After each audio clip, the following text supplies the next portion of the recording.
Pessoal, tem muita coisa para falar com vocês e o nosso tempo de webinário é sempre aquele tempo um pouquinho mais curto do que a gente tem nas aulas, né? Nas aulas nós temos 2 horas e aqui nós temos 1 hora, agora na verdade um pouquinho menos de 1 hora. Eu sou a Gabriela, para quem não me conhece ainda, eu dou aula no Ponto desde 2011, já dei aula para a prova da Receita, já dei aula para CGU, TCU, Câmara, Senado, todos os concursos dos últimos 4 anos e meio, 5 anos, eu participei, né? E a Receita Federal é minha especialidade e eu digo para vocês por quê. A prova da Receita é a prova que mais atrai candidatos, junto com o Senado e Câmara, né? Então a gente sempre tem curso rolando com provas da ESAF, em especial provas da Receita Federal. Eu disponibilizei hoje para vocês um materialzinho que é como se fosse o início da aula demonstrativa, né? É a aula demonstrativa como se fosse o início da aula 1 do nosso curso. Eu tinha colocado até ontem, estava no site, que eu só ia falar como é a prova da ESAF, e aí eu aumentei várias coisas para vocês, porque eu não aguentei, né? Então, acabei colocando outras coisas e disponibilizei também um outro material hoje de manhã, né? Sobre coaching. Além de professora de inglês, eu sou coach no Ponto desde 2013. E a maior parte dos alunos que eu atendo são alunos que prestam prova para Receita. Então, o que eu fiz? Vocês devem ter visto no bannerzinho lá da propaganda do meu coaching que eu dou um e-book para os alunos com todos os macetes de estudo. O que eu fiz para vocês? Peguei um trechinho do e-book de tira-gosto, da parte que eu ensino como estudar inglês, porque essa é uma dúvida que eu recebo demais por e-mail, né? Como você estuda inglês? Você faz a prova em inglês primeiro, você lê a tradução, para onde você vai? Então eu disponibilizei para vocês esse trechinho do meu e-book com todas as dicas de como estudar, um verdadeiro step by step mesmo, um passo a passo, tá bom? Eu tinha visto uma dúvida, antes de eu continuar, eu não aguento, tenho que responder, gente, senão eu fico aflita. Eu tinha visto uma dúvida do colega Irênio, eu acho que o nome é Irênio, certo? Irênio, você perguntou que era plea bargain, certo? Plea bargain, aí ó, vocabulário, já vamos começar com vocabulário técnico na veia. É quando uma pessoa que cometeu um crime faz um acordo de se declarar culpada de um crime para conseguir alguma redução na pena, ok? Isso é plea bargain. Mas continuando, pessoal, que eu tinha que responder para ficar tranquila. Continuando, então eu disponibilizei os 2 materiais para vocês. Hoje eu vou conversar sobre a estrutura da prova da ESAF e como fazer a interpretação de texto, como as questões são cobradas. Vocês vão observar que eu acrescentei ontem no material para vocês a prova de 2014 da Receita, toda traduzida, toda comentadinha para vocês. Se não der tempo da gente conversar sobre as questões hoje, a gente vai ver essa prova lá na aula 1 do nosso curso Pulo do Gato, tá? E hoje eu vou explicar a estrutura do curso, a estrutura da prova, o que a banca prioriza, como você tem que estudar, né? Eu já adianto para vocês que o inglês que você estuda, às vezes, num curso de inglês ou que você estudou na escola, ele vai te ajudar a fazer uma prova de inglês da Receita? Vai te ajudar, sem dúvida. Qualquer conhecimento soma ali na hora para matar uma questão. Porém, não vá para a prova confiando nisso. O vocabulário da Receita é extremamente técnico, é uma prova muito específica, então é muito comum o aluno que já sabe um pouco de inglês, até viaja, né, se vira bem nas viagens, e chega na hora da prova e vai super mal, a pessoa toma um susto. Então não seja essa pessoa, né? Vamos tomar uma providência, gente, antes da hora da prova, tá? Eu vou compartilhar com vocês agora o material que eu disponibilizei. Primeiro eu vou mostrar para vocês o material da aula mesmo. E no finalzinho do webinar eu mostro o material que eu disponibilizei, que tem a dica de como estudar, que é o trechinho do meu livro de coaching, tá bom? Então, pessoal, esse é o material que eu disponibilizei para vocês hoje, né? Como eu disse, pode ser que não dê tempo da gente ver tudo, tá? Mas o que a gente não conseguir ver hoje, nós veremos na aula 1, né? Quando a gente começar o curso mesmo. Aqui no início tem uma breve apresentação, que eu falo dos concursos que eu já passei. Hoje eu sou analista de comunicação da Assembleia Legislativa do Espírito Santo, tá? E dou aula de inglês desde que eu tinha 17 anos. É a paixão da minha vida. Pessoal, vamos então conversar da prova, tá? Qual é a maior dificuldade da prova da Receita Federal? É o bendito corte 40%. E é assim que muita gente dança em inglês. Porque a pessoa começa a estudar e ela vai focar nas matérias que dão mais medo. Quais são as matérias que dão medo, gente? As matérias de direito e as matérias de cálculo, né? Que são cabeludas na Receita. E a pessoa que às vezes sabe um pouquinho de inglês, vai empurrando inglês com a barriga, empurrando inglês com a barriga. E acaba não vendo, né? E aí acaba tomando um corte de 40% por bobagem. Antes de eu continuar, deixa eu fazer uma observação.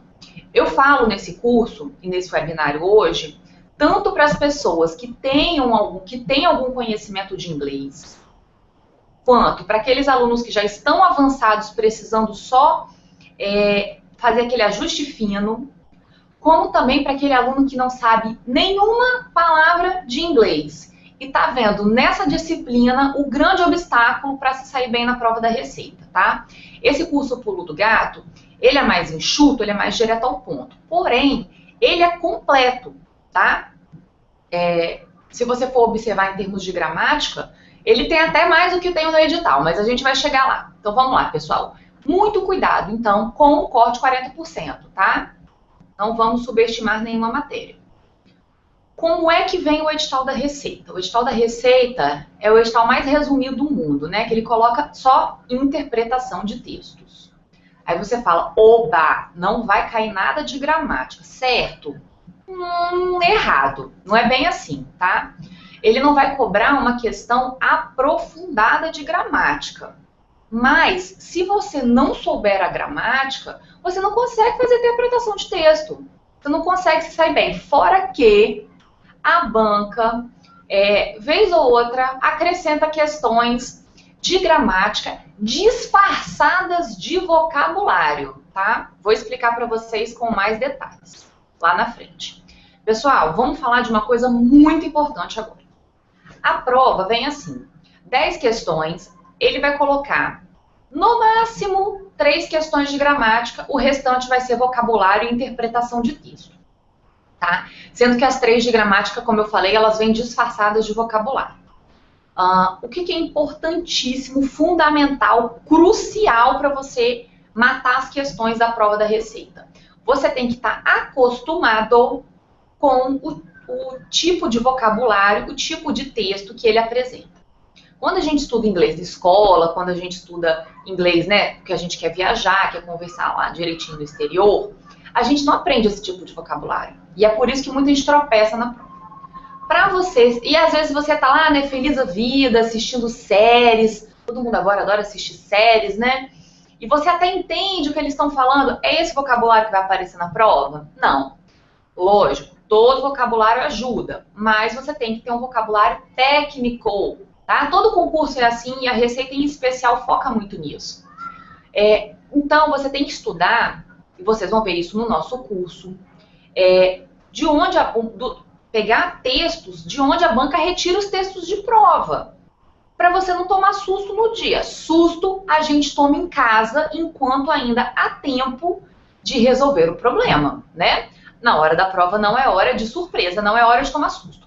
De onde a banca retira o texto de prova, pessoal? É só você olhar embaixo de todas as provas da ESAF, em especial provas de fisco, você vai observar que ele vai tirar muito do The Economist, Washington Post, New York Times, Business Week e similares, tá? Então vai ser aquele texto um pouquinho mais hermético, um pouquinho mais árido. Vai ser muito difícil? Não. Sabe por que não vai ser muito difícil? Porque a prova da Receita, ela é receita de bolo. Por Deus do céu, juro pra vocês. Ela é super mapeável, é uma prova que o modelinho dela é muito repetido, a ESAF é muito padronizada nas provas de inglês. Então, de agora até o dia que sua prova acontecer, a gente ainda tem um tempo, dá para fazer muita coisa. Mesmo que você não saiba nada hoje, e eu vou adentrar muito essa questão logo mais aqui no webinário, você consegue caminhar bastante. Demanda dedicação? Demanda dedicação. Dá tempo de fazer para quem não sabe nada? Dá. Prometo para vocês, tá? Juro, juro mesmo, porque eu já peguei vários alunos que não sabiam nada e mandaram muito bem. na prova do Senado em 2012, nas provas da Receita, outras provas de Fisco, enfim, já vi muita gente sair do zero e mandar bem na prova. Então, tem como? Tem como, tá? Como é que é esse curso, pessoal? Seguinte, todos os meus cursos eu procuro dividir em 4 partes e vocês sempre vão saber o que esperar de cada aula, tá? Sempre vem uma parte teórica, que é a parte de gramática. Como eu disse para vocês, o foco não é gramática, mas sem saber a gramática, você não faz a interpretação. Fora que ele sempre embute uma ou outra questãozinha, tá? Então, tem uma parte de gramática. Como é que essa gramática aparece para vocês? Super, super destrinchada, resumida, tá? Quando eu era concurseira, eu sentia muita falta de encontrar nos meus materiais quadros resumo. Nossa, quando eu achava um quadro resumo, aquilo para mim era uma bênção, porque me agilizava demais na hora de estudar. Então eu procurei colocar tudo que dava para colocar numa tabela colorida para facilitar, para decorar mais rápido, eu coloquei, tá? No final desse material eu coloquei uma de exemplo para vocês verem. Em seguida, a gente vai ter as provas traduzidas e comentadas. Eu coloco 2 provas em cada aula. São as provas mais recentes da ESAF e as últimas provas da Receita até 2009, tá? Assim, vocês vão ter, como a gente vai olhar todas as provas da Receita até 2009, né? Vocês vão, analista e auditor, vocês vão ver muito do vocabulário técnico. Já vai deixá-los muito bem preparados para lidar com o vocabulário técnico que, com 100% de certeza, eu digo que vai aparecer na prova, tá? Além disso, vocabulário é a alma do negócio, pessoal. Pensando nisso, eu coloco no final da aula uma reportagem traduzida. Eu pego de um desses veículos que eu citei no início do webinário, que são os veículos de onde a banca costuma tirar o texto de prova. E aí, o que eu faço? Eu coloco essa reportagem, traduzo essa reportagem e faço um quadrinho resumo do vocabulário mais relevante. Por exemplo, às vezes, a prova da Receita, mais à frente eu vou falar com vocês, eles não colocam um texto, eles colocam mais de um texto, né, para as 10 questões. Lógico que o foco vai ser sempre os temas afetos à área da Receita Federal. Porém, às vezes eles misturam, por exemplo, eles colocam um tema que tem a ver com imposto e um tema que tem a ver com meio ambiente. Então, essa reportagem traduzida, eu escolho temas que estão aparecendo bastante na mídia e coloco para que vocês tenham um boost no vocabulário, né? Aquele empurrãozinho no vocabulário. Aí eu coloco um texto de meio ambiente para você pegar um pouco de vocabulário, coloco o texto, por exemplo, agora eu estou colocando sempre um texto sobre terrorismo, que dá para você pegar um vocabulário desse assunto também. Muito texto sobre a crise econômica no Brasil, porque ele pode puxar esse tipo de assunto. Então, a gente cobre todas as bases de gramática e vocabulário nesse curso, tá? E tudo sempre com resuminho no final. Para quê? Para você não perder muito tempo revisando. Sua revisão ela tem que ser ágil, tem que ser rápida.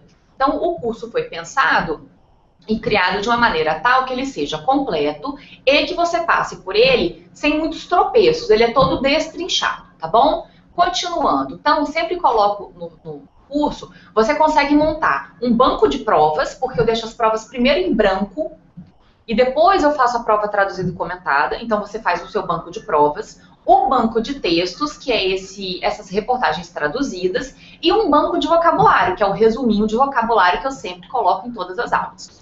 Vamos ver o cronograma então, pessoal. Na aula 0, que é hoje, a gente vai conversar sobre a prova de inglês da ESAF, a estrutura, cobrança, como a gente já está conversando. Eu vou falar sobre predição, técnicas de leitura, interpretação e inferência. Sem isso, você não faz prova, você não consegue desenrolar na hora da prova. E a prova de auditor de 2014. Se não der tempo da gente ver a prova hoje, que eu acho que não vai dar tempo, mas de qualquer forma eu quis disponibilizar a prova traduzida e comentada para que vocês tenham acesso. E o pessoal que entrar no curso, na aula 1, a gente estuda junto com as outras 2 provas. Os temas de gramática estão todos aí. Então, tem as provas recentes, tem a ANAC, tem 2 da ANAC 2016, prova de 2013, 2012, 2015, as provas da Receita de 2012, de 2009, e tudo que tem aí de gramática é o que pode cair na prova. Lógico que em cada aula do Pulo do Gato, eu vou mostrar o conteúdo inteiro e vou falar, olha, dentro do conteúdo inteiro, é isso que ele vai cobrar. Tem como fazer essa identificação? Claro que tem como fazer essa identificação. A Receita nos permite fazer isso. Por isso, é uma matéria que tem um custo-benefício muito bom de se estudar, porque você não toma susto, tá bom? Então, pessoal, vamos conversar agora sobre a prova de inglês ESAF. Eu fiz um resuminho bem sucinto, que é isso que você precisa saber para conhecer a estrutura da prova da Receita. Como eu disse, é uma prova muito mapeável. Ela sempre vem a prova de 10 questões, ele coloca de 2 a 3 textos, tem uma forte cobrança do vocabulário técnico, como eu falei com vocês. Ah, o que é esse vocabulário técnico que você tanto fala? Pessoal, vou dar um exemplo, um comparativo para vocês entenderem. Se você vai fazer uma prova para Petrobras, você vai ter que saber falar poço de petróleo, perfuração de poço de petróleo, tudo isso você tem que saber falar, entendeu? Todos os subprodutos do petróleo, você tem que saber falar essas palavras em inglês. Isso é o vocabulário técnico da Petrobras. Qual é o vocabulário técnico de fisco? Qual é o vocabulário técnico da Receita Federal? Vai ter que saber falar imposto, cobrança de imposto, declaração de imposto de renda, tudo isso você tem que saber falar. Taxa, se uma taxa sobe, se uma taxa se mantém, se uma taxa diminui, isso é questão certa. Se você vai para a prova sem saber isso, está liquidado, você não tem a menor chance. Então, o vocabulário técnico ele é muito explorado nos meus cursos, porque sem ele, você não tem chance de ter sucesso na prova. Então, como eu falei com vocês, são de 10 questões, provavelmente vem uma sete de interpretação de texto e vocabulário. No mínimo, tem provas, como essa de 2014 que está nesse material, que ele pegou a prova todinha só de vocabulário e interpretação de texto. Pode ser que não caia nenhuma questão de gramática? Pode ser que não caia. Mas como é que ele faz normalmente? Normalmente ele coloca uma ou outra, como eu disse, disfarçada de vocabulário. Agora vamos entender esse disfarçado de vocabulário que eu venho falando desde o início do webinário. Pessoal, gramática. O que cai? Pronome conectivo e modal. São os 3 temas top de cobrança na prova. E em segundo lugar, advérbios. Ah, não vai cair nada, absolutamente nada de tempos verbais, porque é o assunto que todo mundo tem medo, porque é o assunto mais comprido, né? É a maior aula do curso. Pode cair? Gente, pode cair qualquer coisa, né? Até porque a ESAF é meio doida, né? Mas a gente tem que se manter, tem que estudar de acordo com o padrão, tá? A gente não pode se basear no que é muito atípico. Mas esses são os temas, podem confiar que é isso que cai mesmo. Na questão de pronome, por que eu falo que cai disfarçado de vocabulário, de interpretação? Porque ele vai botar... O que o pronome faz, pessoal? Vamos lembrar, lá no início da primeira série. O que é o pronome? Pronome substitui o nome. Aí ele vai pegar um pronome lá no meio do texto e vai falar assim... esse pronome está substituindo qual nome? Pronto, é essa a questão. Só que aí você só viu palavras, você não viu grandes estruturas gramaticais. Aí ficou disfarçado de vocabulário. Mas é uma questão de pronome, né? Conectivo. Por que é super importante saber conectivo?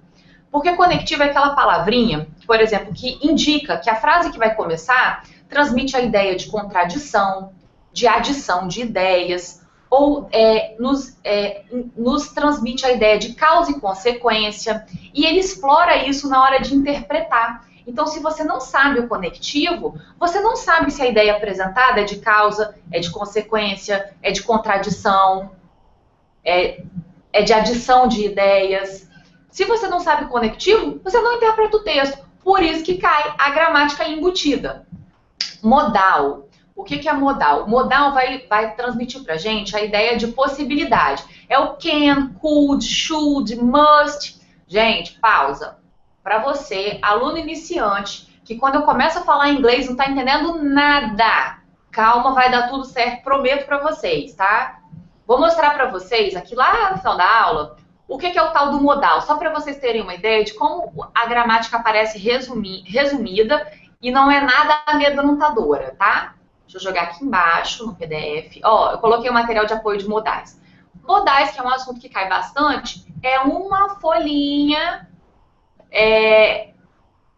para decorar. Ele indica o grau de probabilidade de uma coisa acontecer, serve para fazer previsões, se a previsão é com muita certeza de acontecer, se é com pouca certeza de acontecer, se você vai tratar de uma necessidade, uma obrigação, você vai usar o modal must, se você vai fazer uma recomendação, você vai usar o modal should, né? Então, a gramática ela aparece assim para vocês, pessoal, no curso, tá? Bem resumida, num formato de quadrinho, sempre que possível, às vezes não é possível, tá? Para que vocês possam estudar rapidamente. Deixa eu voltar aqui, então. Então, pessoal, os temas número 1 de cobrança de gramática disfarçada de vocabulário são pronomes conectivos e modais. E, em segundo lugar, quais são? Os advérbios, tá? Advérbio de tempo, advérbio de modo, de lugar, esse tipo de coisa cobrada, como se fosse um vocabulário, tá bom? Vamos conversar agora de técnicas de leitura e interpretação de texto. Pessoal, predição é a alma do negócio, principal para todos, mas principalmente para você que está com medo da prova de inglês, para você que não sabe uma palavra de inglês, né? E quando você vê aquilo, está em grego para você. Predição é uma adivinhação. Ah, isso dá para fazer isso na prova? Dá, tem que dar, né, gente? A gente tem que se virar como pode. A gente vai se apoiar muito no que a gente já sabe. Ah, mas eu não sei nada. Vou te provar o contrário neste webinário. Você sabe sim, tá? Olha só, quando a gente está fazendo a prova, por vezes, a banca nos dá um recurso visual. Isso é comum na receita? Não, infelizmente. Mas pode acontecer? Pode. Se acontecer, filho, se agarra a isso, tá? Se agarra porque vai te ajudar a matar a questão. Então, olha só. Temos aí a capa da revista The Economist. Essa capa gerou uma super repercussão em 2015, tá? Se ele coloca só essa imagem para você, você tá lendo ali o texto, né? Brazil's Quagmire. Você fala, não tenho a mínima ideia do que é Quagmire. Nunca vi na vida essa palavra. Significa toleiro, lamaçal. Mas, gente, olha só. Ele coloca uma passista na lama, no pântano, né? Toda suja. Amigo, se a revista de economia e a passista tá na lama, você só pode entender que o Brasil não está numa situação nada boa, economicamente, certo? A imagem transmite muita informação. Então, se a banca der um recurso visual, você se agarra a esse recurso visual como se não houvesse amanhã, porque pode te ajudar a matar uma questão, tá? Então, um dos grandes elementos de predição que nos faz adivinhar o conteúdo do texto sem ler propriamente o corpo do texto são os elementos visuais. Temos outros? Sim, temos vários elementos de predição. Temos várias coisas que nos ajudam a interpretar um texto que a gente ainda nem leu, tá? Muito importante, olha, a gente tem que prestar muita atenção no título e subtítulo do texto, porque ali a informação está resumidinha. Às vezes você lê o corpo do texto e fica boiando um pouco na ideia central que o texto apresentou. Mas, gente, se você entender o título e o subtítulo, às vezes nem tem subtítulo, né? Às vezes tem só o título. Já te dá uma luz, te dá um direcionamento que às vezes o corpo do texto estava muito complexo para você e você não conseguiu entender. Mas se entendeu o título, entendeu a ideia central, tá? Deixa eu aproveitar e fazer uma observação. Pessoal, se cair questão perguntando ideia central do texto, objetivo principal do texto, né? Que é uma questão clássica para concurso. Essa resposta vai estar sempre no título, subtítulo e primeiro parágrafo. Não saia procurando pelo meio do texto. Vou contar a pegadinha, tá? Pausa para a pegadinha, gente. Quando você está estudando, tá lendo o seu texto, está fazendo a prova, e ele pede o título, ele pede a ideia central do texto, vamos lembrar. Na prova, ele sempre coloca textos dissertativos. Ele pega reportagens, em regra, tá?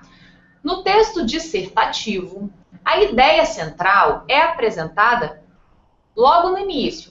Você não faz suspense para apresentar a ideia central. A ideia central, ela vem no início do texto, ela vem no primeiro parágrafo. Então, por isso que quando o examinador te pergunta a ideia central do texto, o que ele está querendo? Que você busque essa resposta no título, subtítulo e primeiro parágrafo. Só que ele é mau, né? O examinador, ele não é bonzinho. E o que ele faz? Lá nas alternativas, ele vai colocar a informação correta, a ideia central do texto, que está no título, subtítulo e primeiro parágrafo.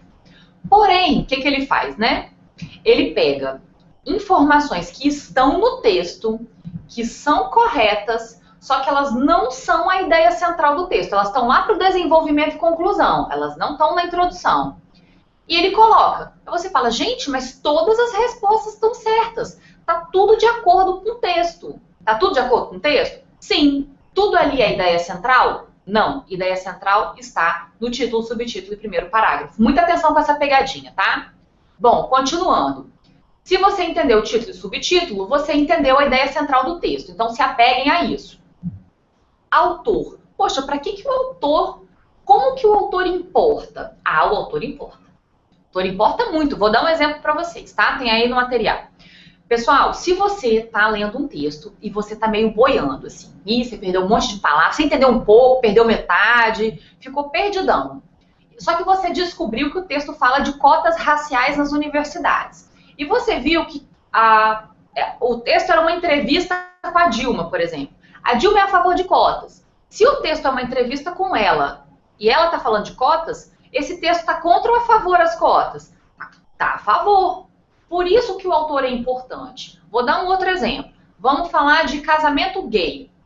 Aí você vai ver que o autor do texto é uma pessoa religiosa, de grande expressão. É bem provável que esse texto fale contra o casamento gay, porque o autor já tem uma predisposição a ser contra. Vamos fazer pausa para uma observação. Predição ajuda, mas não faz milagre. Predição não é certeza, é indicativo, tá? Pode ser que você veja um texto sobre casamento gay e uma pessoa religiosa que fale a favor? Pode acontecer. Agora, grandes são as chances de que esteja falando contra. Então, por isso, prestar atenção no autor, às vezes ajuda a tirar aquela dúvida. Você lê o corpo do texto, você não pegou totalmente o que ele disse, o autor vai te indicar se aquela opinião é contra, é a favor, defende que tipo de argumento, tá? Outra coisa, outro exemplo de elemento de predição, coisa que a gente na hora da prova ignora solenemente. Data da publicação. Você vai ver um texto lá e você tem a data que ele foi publicado. Nossa, professora, mas a data vai me ajudar em alguma coisa na prova de inglês? Vai. Primeiro que data é número e número todo mundo entende, né? Se você vê um texto e você sabe que ele está falando do papel da mulher da sociedade, né? Você entendeu quase nada, só entendeu woman, né? Mas você viu que o texto ele é de 1940.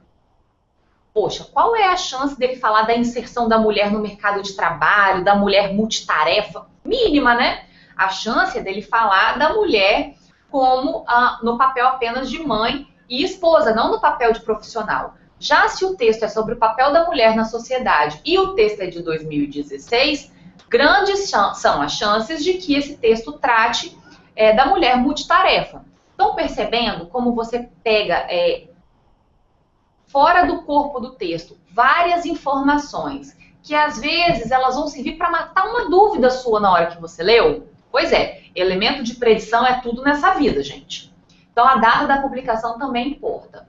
O veículo importa? Claro, se o veículo é de direita, de direita. Direita e esquerda não existe mais bem essa definição, mas vamos colocar grosseiramente. Se o veículo é mais de direita, ele vai defender determinados argumentos. Se ele é de esquerda, vai defender outros argumentos. Se é um veículo dos Estados Unidos, vai ter uma predisposição a falar determinadas coisas. Se é um veículo brasileiro, outro tipo de argumento, outro tipo de visão. Então, o veículo é muito importante, tá bom? Tudo isso ajuda a suprir as lacunas que surgem quando você lê um texto e não entende todas as palavras. Eu preciso entender todas as palavras para fechar a prova, para gabaritar a prova? De forma nenhuma. Para gabaritar a prova, você tem que entender grande parte do texto, mas não o texto todo. E a gente vai cansar de ver isso ao longo do curso e eu vou provar isso por A mais B em todas as provas que a gente comentar nesse curso do Pulo do Gato, tá? Tipologia textual é importante também? É importante também. Se for uma propaganda, por exemplo, pessoal, propaganda é uma coisa tendenciosa. A empresa que fez a propaganda vai defender o produto dela. ainda que aquele produto não seja lá essas coisas, tá? Se é um texto narrativo, se é um texto científico, se é uma entrevista, se é uma carta ao leitor, tudo isso influencia no conteúdo do texto. Já nos dá indicativos. Como eu disse, predição não é certeza, é indicativo. É uma ajuda para você interpretar, tá bom? Agora a parte mais legal. Adoro essa parte da aula porque eu provo para você que não sabe inglês que você sabe. Não falei que eu ia provar? Vou provar agora, hein? Palavras cognatas. Pessoal, palavra cognata é aquela palavra que em inglês e português ela tem quase a mesma escrita, às vezes a mesma. Mas é bem parecida, na pior das hipóteses ela é bem parecida e tem o mesmo significado. Você quer ver um exemplo? Economy. Economy. Você sabe o que é economia? Você não precisa saber inglês para saber que economy é economia. Crisis, que está ali no exemplo. Crisis é crise, né? Além das palavras cognatas, porque é outra coisa para se agarrar, gente. Se agarra como se não houvesse amanhã na hora da prova. Se aquela palavra é cognata, você sabe, cola nela, que ela vai evitar que você fique à deriva no texto, tá? Tem também aquelas palavras que a gente conhece já. Ah, eu não conheço nenhuma palavra. Conhece sim, conhece. Pessoal, a gente usa muitas palavras do inglês no nosso dia a dia, né? A gente usa coffee shop, todo lugar tem coffee shop, shopping, né? Tem muitas palavras, outdoor, são várias palavras em inglês que a gente usa no nosso dia a dia sem nem atentar para o fato de que elas estão em outro idioma, né? Hoje em dia, então, com muito uso de internet, de redes sociais, nossa, a gente usa mais ainda. Então, se você soma as palavras cognatas, que são as parecidas com o português, com as palavras que a gente já conhece do inglês, né? Tem os estrangeirismos, que são as palavrinhas que a gente pegou do inglês e roubou, né? A gente usa como se elas fossem nossas. E você vai somando todos esses caquinhos de informação que você tem, que todo mundo tem, você já consegue fazer muita coisa.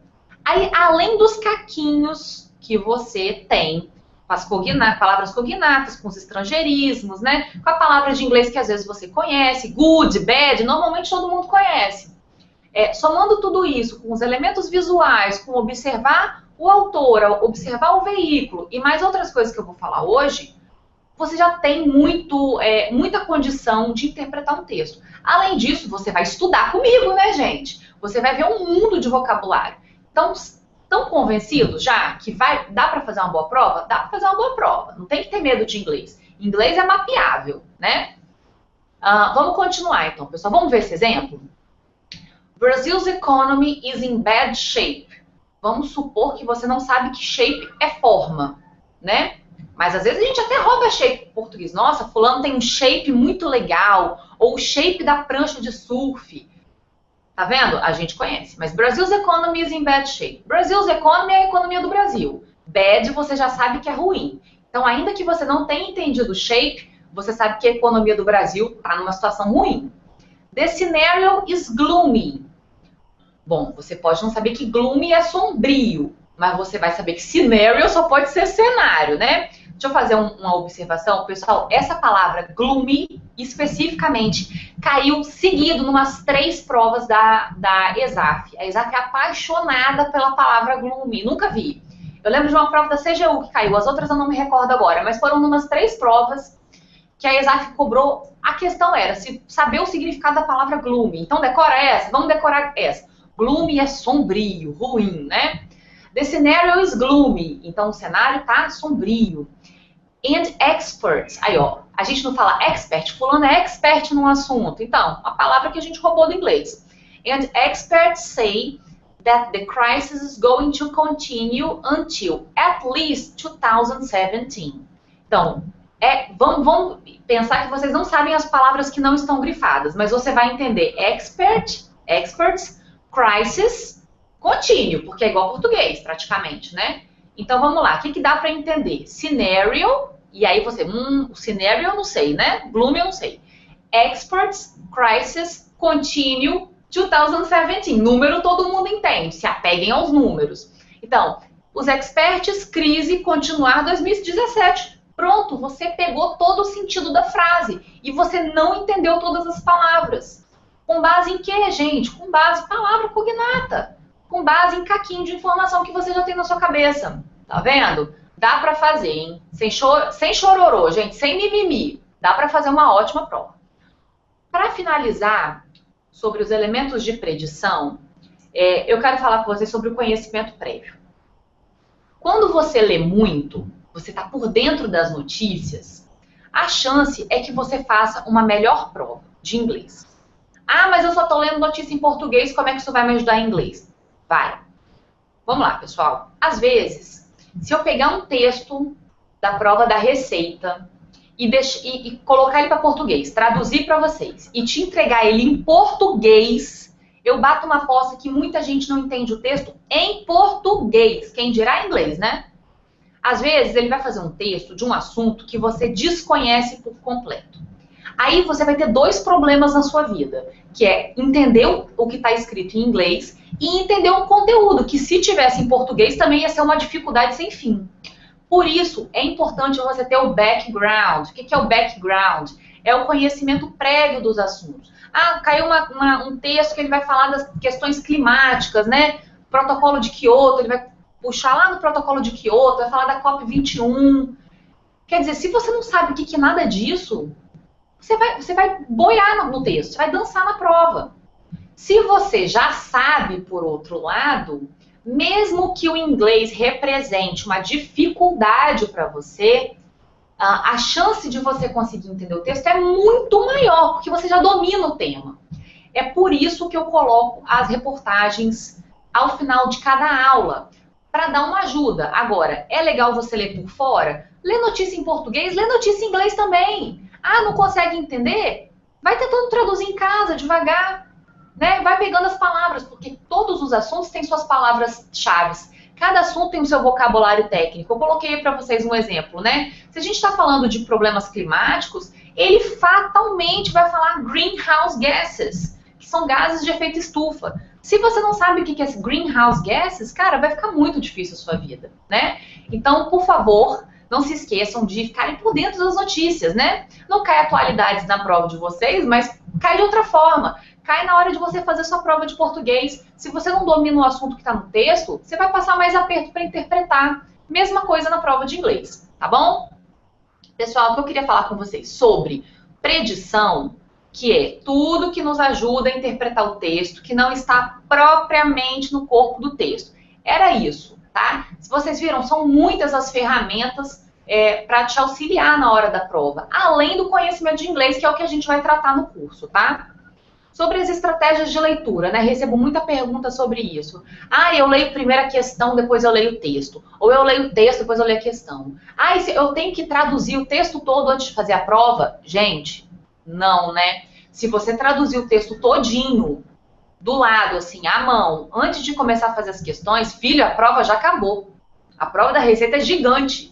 Você tem que chegar lá com uma meta e um plano na cabeça, né? Mas no finalzinho da binária eu falo com vocês sobre essas estratégias. O que funciona? O que funciona às vezes para uma pessoa não funciona para outra pessoa. Como que você vai saber o que funciona para você? Testando. Eu recomendo que a pessoa dê uma corrida de olho no texto, uma lida rápida, sem se apegar muito aos detalhes, sem ficar desesperado porque perdeu meia dúzia de palavras, tá? Corre o olho, entende a ideia central, depois vai para as questões, vê o que a questão está cobrando e aí você vai voltando fazendo o scanning, que é você fazer uma leitura não linear, né?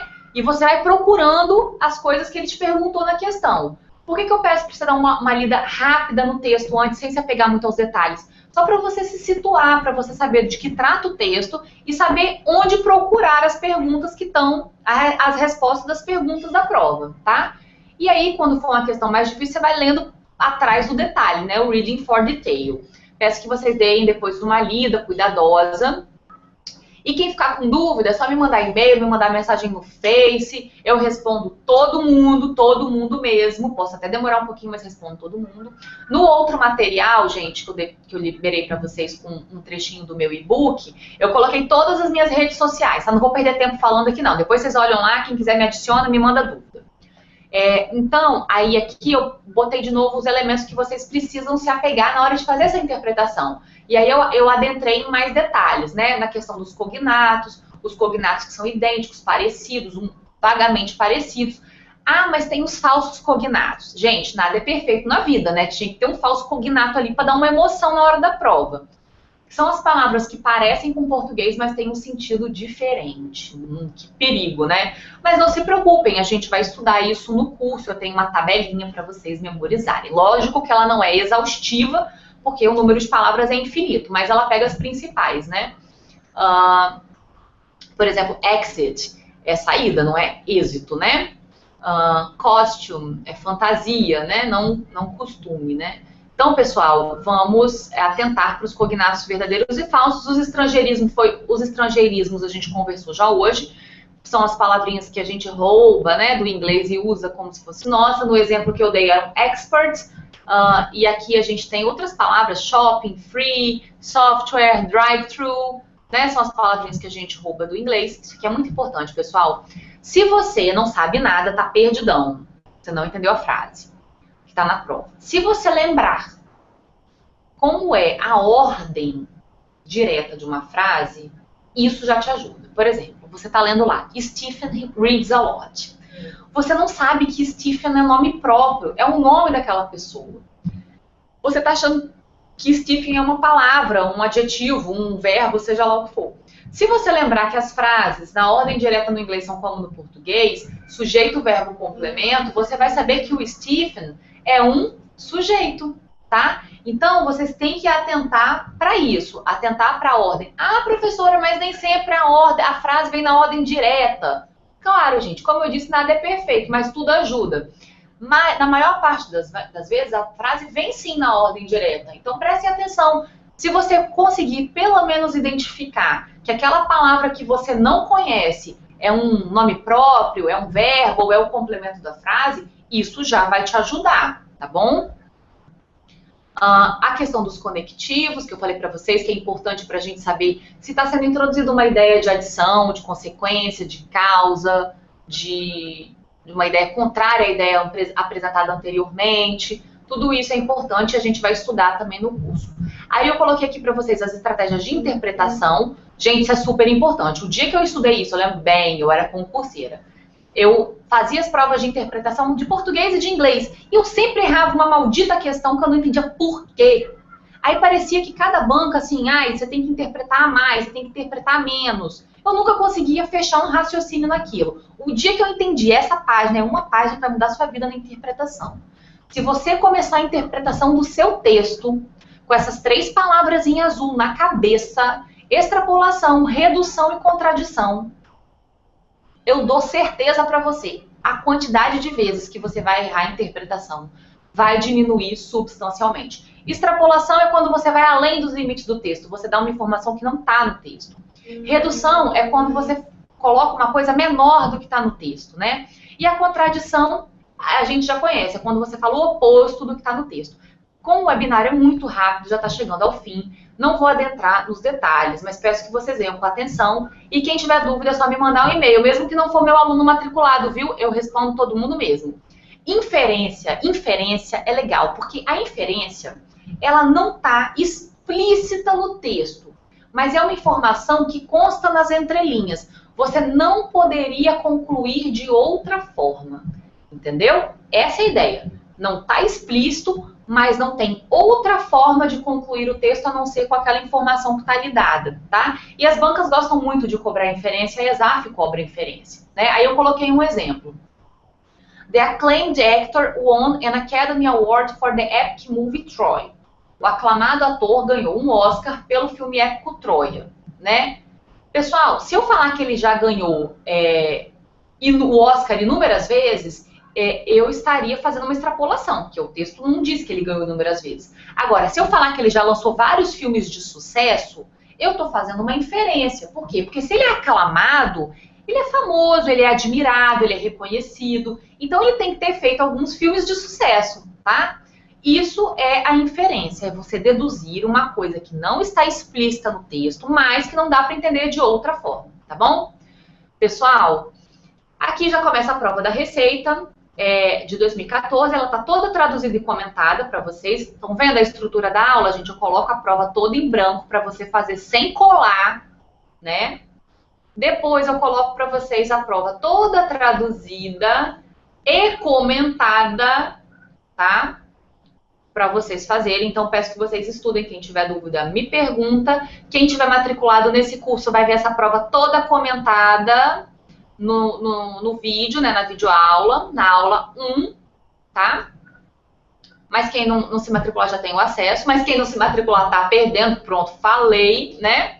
E reportagem, pessoal. Não falei para vocês que eu coloco uma reportagem? Essa aí eu peguei do Washington Post, sobre a crise aqui no Brasil, né? Coloco a reportagem para vocês, coloco a tradução da reportagem para vocês ganharem mais vocabulário. Por que eu ponho tudo traduzido? Ah, na prova não vai estar traduzido. Gente, se você pegar um dicionário e sair procurando o significado de cada palavra nessas provas cabulosas da Receita, você vai ficar a vida inteira para estudar uma prova. Então, eu já adiantei sua vida, eu fiz esse serviço pesado para você, tá? E coloco o vocabulário do texto com aquelas palavrinhas mais relevantes para você memorizar. E coloco o vocabulário da aula, que foi o vocabulário estudado nas provas que a gente conversou. E aí tem todo o vocabulário separadinho dos verbos, né? Ó, coloco os verbos aqui embaixo, estão vendo? Depois eu coloco os phrasal verbs, que infelizmente não vai dar para explicar muito para vocês agora, mas é quando você coloca uma determinada preposição no final de um verbo e esse verbo tem seu sentido alterado. É questão certa em prova, a banca adora phrasal verbs. A gente vai ver muitos nesse curso, já tem um monte aí, tá vendo? Na aula. As expressões idiomáticas, né, que as bancas também adoram cobrar.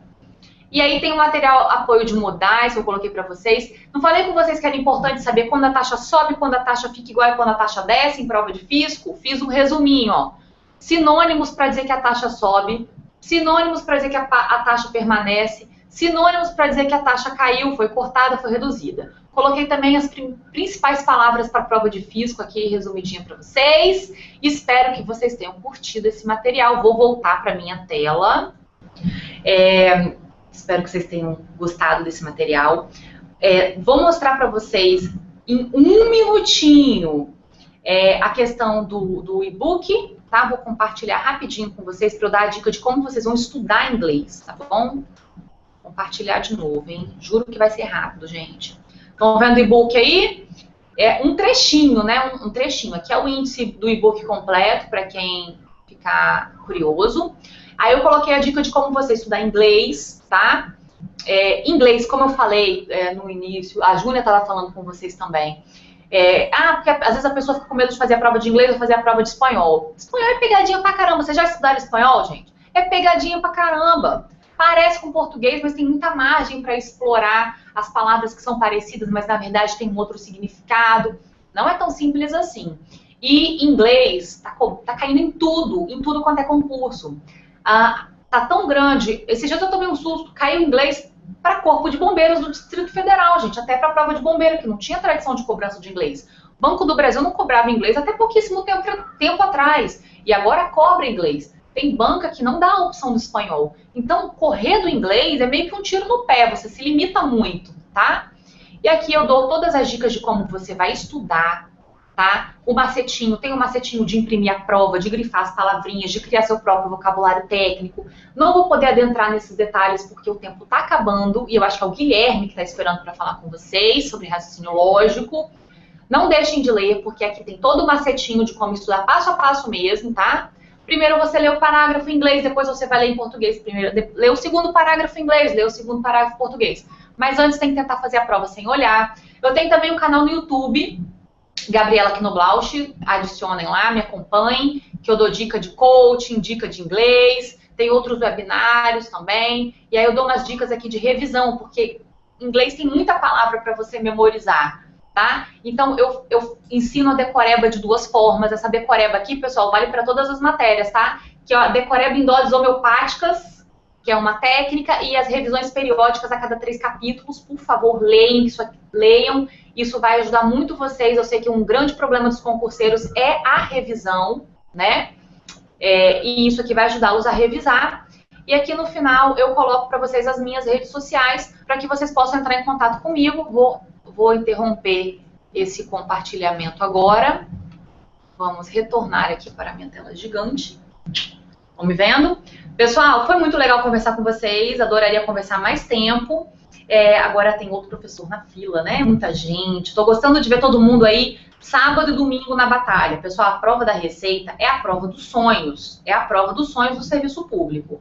Tem que se esforçar, tem que se dedicar muito, porque vai valer muito a pena. Hoje você tá aí na sofrência, passando sábado e domingo em casa, de pijama, cheio de livro, cheio de papel, no maior estresse, né? Você queria estar passeando, mas isso está perto de chegar. Esse momento está perto de chegar para você. Se você não acreditar, ele não vai chegar nunca. Se você não se dedicar, você não vai sair da vida que você está agora, tá? Dedica, porque vai valer a pena, tá bom? Pessoal, quem tiver dúvida, que eu não posso responder agora, porque o tempo já está acabando, né? Peço que vocês mandem por e-mail, mandem pelo Facebook, por todas as redes sociais que eu coloquei lá pra vocês. Desculpem esse zoom gigante, mas realmente eu sou uma pessoa que eu tenho um problema com tecnologia, entendeu? Eu não sou muito boa nisso. Não sei consertar, mas vocês já me conheceram, já me viram. Um beijo pra todo mundo, espero vocês no Pulo do Gato. Guilherme, boa aula. Beijo, pessoal, bom domingo de muita ralação e muito estudo. Até mais!